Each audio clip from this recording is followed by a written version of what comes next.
Hello future doctors, welcome to our channel Ayurvedic future. तो आज हम पढ़ने वाले हैं कौन सा चैप्टर, महाचतुष्पाद अध्याय। जो चैप्टर नंबर कौन सा है, 10वां। तो अपन ने पिछले चैप्टर में देख लिया था कि अपन ने कहाँ से शुरू किया था, चैप्टर 9 से लेके 9, 10, 11, 12। तो 4 चैप्टर अपने किस में आ जाएंगे, ये निर्देश चतुष्क में। तो हमने पिछली क्लास में भी आपको बताया था कि एमसीक्यू पूछा जाता है कि कौन से चतुष्क में कौन सा अध्याय आ रहा है, तो आपको ये ध्यान में रखना है। तो अपन ने पिछला चैप्टर क्या देखा था, खुटाक चतुष्पाद, मतलब उसका चतुष्पाद जो है उनका अल्प वचनों में संक्षिप्त में कहा गया है। और अपन ने देखा था किसके कंपेयर में, जो अगला चैप्टर है अपना कौन सा, महाचतुष्पाद वाला, उसके कंपेयर में। तो इस चैप्टर में अपन ने चतुष्पाद को मतलब संक्षिप्त में नहीं बताया, उसको विस्तार पूर्वक बताया। तो इसका नाम इसलिए क्या रख दिया गया है, महाचतुष्पाद अध्याय। ठीक है। अब देखते हैं अपन कि इस चैप्टर में जो इम्पोर्टेंट अपन ने वो ही देखा है। जो यहाँ से क्या बनता है, एक 10 मार्क्स का क्वेश्चन बनता है, अपन ने उसको यहाँ पे देखा है, जो कि क्या है अपन आगे देखेंगे। ठीक है।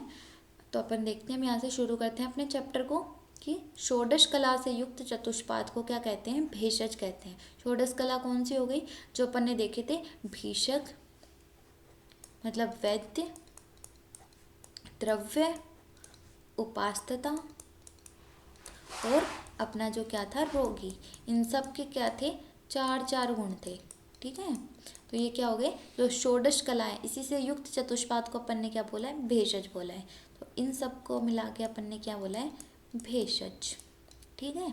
फिर अपन देखते हैं इसमें और क्या बोला है कि चतुष्पाद की सफलता में मैत्रेय की शंका और आत्रेय द्वारा संदेह निवारण का वर्णन है। तो इस चैप्टर में किसका वर्णन है कि मैत्रेय की जो संख्या है उसको, जो जिस भी प्रकार की शंका है मतलब, और आत्रेय द्वारा संदेह निवारण का वर्णन है।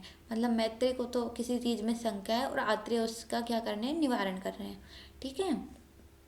जैसे कि इसमें बहुत बार बोला गया है कि जो ना, कई बार जो मतलब उपयुक्त आपको औषध भी है, आपके पास सब कुछ है, परंतु फिर भी रोगी सही नहीं हो पाता। और किसी के पास कुछ ना होने के बाद भी, मतलब उसके पास औषध भी नहीं है, वह सब भी सही नहीं है, फिर भी वो सही हो जाता है। तो उसके बारे में अपन देखेंगे आगे। ठीक है। कि साध्य असाध्य विचार से लाभ और हानि क्या होती है। मतलब जो वैद्य असाध्य रोगों की चिकित्सा करते हैं, असाध्य मतलब जिन रोगों को अपन को मतलब उनकी चिकित्सा हो ही नहीं सकती, वो रोग क्या होते हैं, अपने मर्म स्थान तक जा चुके होते हैं, मतलब वो असाध्य बहुत ही ज़्यादा भयानक रूप ले चुके होते हैं। तो उनका क्या अपन को उपचार नहीं करना चाहिए। परंतु जो भी वैद्य इनकी चिकित्सा करता है, वो निश्चिंत रूप से क्या कर देता है, उसको किस चीज़ की हानि होती है, वो उसको धन की हानि होती है। ठीक है। उसके पास मतलब आगे से कोई पेशेंट ही नहीं आएगा, तो उसकी क्या हो गई, धन की हानि हो गई, विद्या की प्रतिष्ठा हो गई। मतलब अगर उसने मतलब विद्या की प्रतिष्ठा कैसे की, अगर उसने पहले से ही सही से पढ़ा होता, विद्या ग्रहण की होती, तो उसमें शास्त्रों में साफ लिखा रहता है कि असाध्य रोगों की अपन को चिकित्सा नहीं करना चाहिए। तो वो भी फिर भी चिकित्सा कर रहा है, तो क्या हो गया, विद्या की अप्रतिष्ठा। यश की हानि, मतलब उसका मान सम्मान है उसकी हानि होगी उसको। निंदा का पात्र होगा, मतलब हर कोई उसकी बुराई ही करेगा उसकी। ठीक है। फिर रोगियों का संग्रह नहीं कर पाता, मतलब जो वैद्य असाध्य रोगों की चिकित्सा कर रहा है, तो वो रोगी उसके पास दोबारा आएगा ही नहीं। ठीक है। तो अपन को ये ध्यान रखना है यहाँ पे कि जो असाध्य रोगों की चिकित्सा करता है, उस वैद्य को क्या क्या होता है। ठीक है। फिर अपन देखते हैं कि रोगों के भेद कौन कौन से हैं। तो ये अपन को पता है, यहाँ से 10 मार्क्स का क्वेश्चन आता है और पूछा भी जाता है कि रोगों के भेद क्या हैं, वो बताइए। तो अपन ने यहाँ पे ये जो श्लोक लिखा है, ये श्लोक आपको याद होना चाहिए कि एटलीस्ट आप 10 नंबर का क्वेश्चन लिख रहे हो और आप आयुर्वेद क्षेत्र में हो, तो यहाँ पे तो श्लोक का बहुत ज़्यादा इंपॉर्टेंस है, ताकि एग्जामिनर आपसे इम्प्रेस हो और आपको मार्क्स दे। तो उसके लिए आपको एटलीस्ट एक श्लोक तो याद होना ही चाहिए। ठीक है। तो अब अपन देखते हैं इसमें क्या दिया है, सुख साध्यम मतम साध्यम कृच साध्यम अपीचय। ठीक है। जो साध्य रोग होते हैं उसके क्या रोग, अपन ने क्या चीज़ें बताई हैं, वो 2 टाइप का होता है, कौन सा, एक तो सुख साध्य है और एक कृत साध्य है। ठीक है। फिर आगे क्या दिया है, द्विविधम च आप्य साध्यम स आद्यम यच अनुपक्रम। मतलब जो साध्य असाध्य रोग है, उसके अपन ने आगे क्या बताए, 2 प्रकार बताए, कौन से, याप्य और अनुक्रम।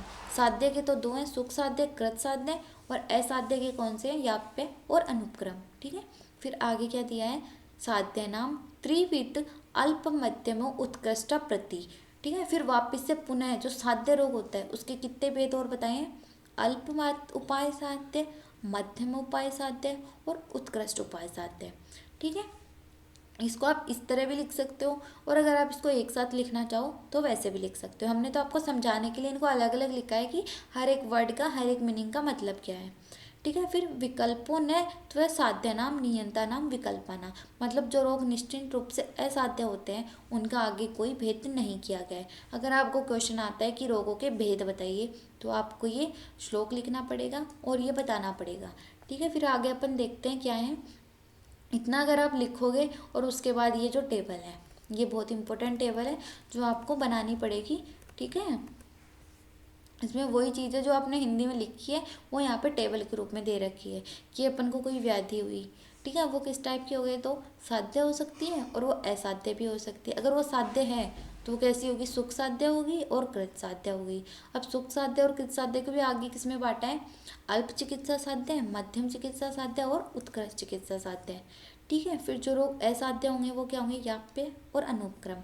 आगे इन दोनों का कोई वो नहीं है, बांटा नहीं गया है। तो ये टेबल क्या है, इम्पोर्टेंट है, जो आपको याद होनी चाहिए। ठीक है। फिर अपन देखेंगे कि कौन कौन से रोग क्या होते हैं। जो सुख साध्य रोग होते हैं वो कौन से होते हैं, कृत साध्य वाले कौन से होते हैं, और याप्य और अनुपक्रम वाले कौन से होते हैं। ठीक है। तो अपन देखते हैं कि सुख साध्य रोग मतलब जिनकी अपन को चिकित्सा करनी चाहिए। साध्य रोग कौन से होते हैं, जिनको अपन चिकित्सा कर सकते हैं। और अब देखते हैं सुख साध्य रोग कौन से होते हैं, मतलब जो रोगों के हेतु, पूर्व रूप, लक्षण अल्प मात्रा में हो। मतलब जो रोग हैं उनका हेतु मतलब उनका निदान, उनके जो पूर्व रूप मतलब प्री सिम्टम्स, और उनके लक्षण वो क्या हो, अल्प मात्रा के हो, मतलब कम हो। ठीक है। दोष, दुष्य, प्रकृति, देश सामान्य न हो। मतलब जो दोष है, वात पित्त कफ, जो दुष्य है मतलब धातुएं, उनकी प्रकृति है, देश है, वो क्या हो, सामान्य नहीं होनी चाहिए। ठीक है। फिर दोष के गुण और काल ऋतु के गुण के समान न हो। मतलब अगर ये सामान्य एक जैसे हो गए तो क्या हो जाएगा, जो रोग होगा वो असाध्य हो जाएगा। तो ये क्या होनी चाहिए, समान नहीं होने चाहिए। जो देश है, चिकित्सा में कठिनाई उत्पन्न करने वाला, मतलब जो देश है वो क्या होना चाहिए, अगर उसकी चिकित्सा अपन कर रहे हैं तो वो कठिनाई उत्पन्न ना करे। ठीक है। जो रोग होता है वो कैसे होना चाहिए, एक गति वाला होना चाहिए, मतलब अनेक गति वाला नहीं होना चाहिए। एक गति वाला है तो अपन उसको इजीली ट्रीट कर सकते हैं। नवीन मतलब नया होना चाहिए, और उपद्रव, उपद्रव मतलब उसमें कोई कॉम्प्लिकेशन नहीं होने चाहिए, जो इजीली ट्रीट कर सके अपन उसको, ऐसा होना चाहिए। ठीक है। रोगी का शरीर सभी औषधियों को सहन करने में समर्थ हो। मतलब रोगी का शरीर कैसा होना चाहिए कि वो सारी औषधियाँ, अपन उसको औषधि कोई सी भी दें तो उसको क्या कर सके, वो अच्छी तरह से उसका सेवन कर सके। और चिकित्सा के चारों पाठ जो अपन ने देखे थे कौन कौन से, भेषक, द्रव्य, उपास्ता, रोगी, ये सारे क्या होने चाहिए उसमें, होने चाहिए। मतलब उसी रोग को अगर ये सब चीज़ें उसमें प्रेजेंट हैं तो ये अपन उसको क्या कहेंगे, सुख साध्य रोग। ठीक है। तो आपको समझ में आ गया होगा कि जो हेतु, पूर्व रूप, रूप, लक्षण ये अल्प मात्रा के हो, दोष दुष्य किसी भी सामान्य न हो, दोष के गुण और काल भी सामान्य नहीं होने चाहिए, रोग जो है वो एक गति का होना चाहिए, नवीन होना चाहिए, ज़्यादा पुराना नहीं होना चाहिए। ठीक है। और चिकित्सा के चारों पाद उसमें प्रेजेंट होने चाहिए। फिर अपन देखते हैं आगे कौन सा, कि जो कृत साध्य रोग होता है।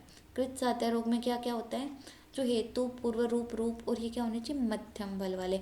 ये बुक में मतलब वैसे पैराग्राफ की तरह दिया गया है सब कुछ, बट हमने आपके इजी करने के लिए ये आपको पॉइंट में दे दिया है। और अगर आप लिख के आएंगे इनको पॉइंट में तो एग्जामिनर आपके मार्क्स कहीं नहीं काटेगा, क्योंकि हर कोई आजकल कैसे देखना चाहता है कि उसको इजीली टाइम भी ना लगे और जो मेन मेन पॉइंट्स हैं वो भी हाईलाइट हो जाएं। तो आपके अगर ये क्वेश्चन आता है तो आप इसको इसी तरह पॉइंटों में लिखिएगा ताकि आपके मार्क्स कहीं नहीं जाए। ठीक है।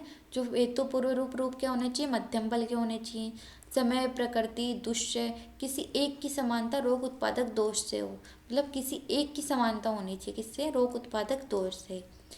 रोग कैसा होना चाहिए, गर्भिणी का हो सकता है, बालक का हो सकता है, वृद्ध का हो सकता है। ठीक है। उपद्रव हो परंतु अधिक, मतलब उसमें अब वो कृत साध्य आ गया है तो उसमें कॉम्प्लिकेशन तो होंगे, पर बहुत ज़्यादा वो उपद्रव मतलब पीड़ा कॉम्प्लिकेशन करने वाला नहीं हो। और जो मेन चीज़ है जो एमसीक्यू में पूछी जाती है कि शस्त्र, क्षार और अग्नि क्रिया के द्वारा कौन से रोगों का स्वरूप है, तो आपको क्या लिखना है इसमें, कृत साध्य। तो ये एमसीक्यू पूछा जाता है, हमने आपको यहाँ पे बता दिया, आप नोट डाउन कर लीजिएगा। ठीक है। रोग पुराना हो, एक ही मार्ग का हो, एक ही मार्ग का है तो उसमें क्या होना चाहिए, चतुष्पाद की प्राप्ति। अपन ने पहले सुख साध्य में क्या देखा था, चतुष्पाद की प्राप्ति हो रही थी, परंतु इसमें चतुष्पाद की प्राप्ति नहीं हो रही है। और जो दो दोषों से उत्पन्न हो, मतलब दो दोष कौन से, या तो वात पित्त से या पित्त कफ से, कोई भी दो दोष हो उनसे उत्पन्न हो। ठीक है, फिर अपन देखते हैं आगे। ये तो अपन ने देख लिया, अब अपन आगे क्या देखेंगे, जो याप्य रोगों का स्वरूप होता है वो देखते हैं। याप्य रोग कौन से होते हैं, जो आयु की, अगर अपनी आयु है वो थोड़ी बहुत बची हुई है और अपन रोग अवस्था में आ गए, तो आयु के शेष रहने के कारण अगर अपन पथ्य आहार विहार करते हैं, ठीक है, अगर अपन अनुकूल आहार विहार, जो मतलब अपने लिए सही है, वो अपन आहार विहार करेंगे, तो थोड़ा सा आहार विहार के से थोड़ा अच्छा होकर पुनः थोड़े ही कारण से भयानक हो जाए। मतलब जो अगर अपन पथ्य आहार विहार करेंगे तो वो सही हो जाएगा, परंतु जैसे ही अपन ने उसको छोड़ा तो वो रोग क्या हो जाएगा, पुनः क्या हो जाएगा, भयानक रूप, मतलब वापिस से वो गंभीर रोग अवस्था में चला जाएगा। ठीक है, फिर गंभीर धातुओं में चला जाए, जो रक्त आदि जो धातुएं होती हैं इनमें चला गया हो। ठीक है, मर्म अस्थि संधि से दोष का आश्रय हो गया हो, मतलब जो उसके क्या होते हैं, मर्म अस्थि संधि जो भी रोग मार्ग होते हैं वो क्या हो गए, सभी में चला गया हो। और जो रोग बार बार दौरे के हंप में आता हो, मतलब एक बार आ गया फिर बार बार आ रहा है, तो ऐसे आ रहा हो, और जो बहुत दिनों से चला आ रहा हो, मतलब काफ़ी दिन से, लंबे टाइम से वो चल रहा हो। ठीक है, और दो दोषों से उत्पन्न हो, तो वो रोग क्या हो जाएगा, अपना याप्य। फिर अपन देखेंगे नेक्स्ट, लास्ट क्या है अपना, अनुपक्रम रोग। अनुपक्रम रोग कौन से होते हैं, जो रोग गंभीर धातु में चले गए हों, मतलब मेद मज्जा आदि जो भी धातु होती हैं उनके अंदर चले गए हों, तो अनुपक्रम है, तो मतलब उसका आप ट्रीटमेंट करना बहुत मुश्किल है, क्योंकि वो अपनी धातु में चला गया है। और जो दोष अपनी धातु में चले जाते हैं उनका ट्रीटमेंट करना बहुत मुश्किल होता है। ठीक है, जो त्रिदोष, जो आगे अपन ने क्या देखा, जो कोई तो एक दोष वाला था, कोई दो दोष वाला, तो इसमें क्या हो गया, जो त्रिदोष, मतलब जो वात पित्त कफ तीनों दोषों से उत्पन्न होना हो, तो वो क्या हो जाता है, बहुत ही भयानक हो जाता है। जो युक्ति युक्त चिकित्सा, मतलब अपन उसकी चिकित्सा हर आहार मात्रा काल युक्ति सबके अनुसार कर रहे हैं, फिर भी उस चिकित्सा में क्या हो रहा हो, कोई भी लाभ ना होता हो। ठीक है, रोग में दोष अपने सभी मार्गों में, जो उसके सारे रोग हैं, कोष्ठ मर्म अस्थि संधि शाखा, सभी में चला गया हो, तो वहाँ से उसको निकालना बहुत मुश्किल है। औत्सुक्य अर्थी मोह और इंद्रियों की शक्ति है, मतलब जो औत्सुक्य होते हैं, अर्थी होती है बेचैनी, इन सब का क्या हो गया, वो नाश हो गया, और जो अपनी इंद्रियां हैं इन सब का क्या हो जाता है, इन शक्ति का नाश हो जाता है। तो ये भी बहुत बार एमसीक्यू में पूछा जाता है कि ये जो श्लोक का टुकड़ा वो दे देंगे क्या, औत्सुक्य अर्थी मोह और इंद्रियां, इनकी शक्ति का नाश कौन से रोग में हो रहा है, तो अनुपक्रम रोगों में हो रहा है। ठीक है, फिर पुरुष दुर्बल हो परंतु व्याधि प्रबल हो, जो पुरुष है वो तो बेचारा क्रश हो गया है, और जो व्याधि है वो उसके ऊपर क्या हो गई है, प्रबल हो गई है, और अरिष्ट के लक्षण उपस्थित हो, अरिष्ट के लक्षण उसमें क्या हो जाए, आने लग जाए, तो उस रोग को अपन को क्या जानना चाहिए, वो क्या है, अनुपक्रम रोग है। ठीक है, इस चैप्टर में इतना ही था। अगर यहाँ पे क्वेश्चन पूछा जाता है तो वो ये ही पूछा जाता है कि कौन से रोगों के प्रकार हैं, इसके अलावा इस चैप्टर में कुछ भी इम्पोर्टेंट नहीं है, तो जो इम्पोर्टेंट था वो हमने आपको बता दिया है। ठीक है, तो आपको डाउट हो तो आप हमसे पूछ सकते हैं, और नोट्स आपको टेलीग्राम चैनल के लिंक पे मिल जाएंगे, जो हमने बहुत ही इजीली आपके लिए बनाए हैं। तो प्लीज़ अगर आपको पसंद आए हो तो like share and subscribe our channel. Okay, thank you so much.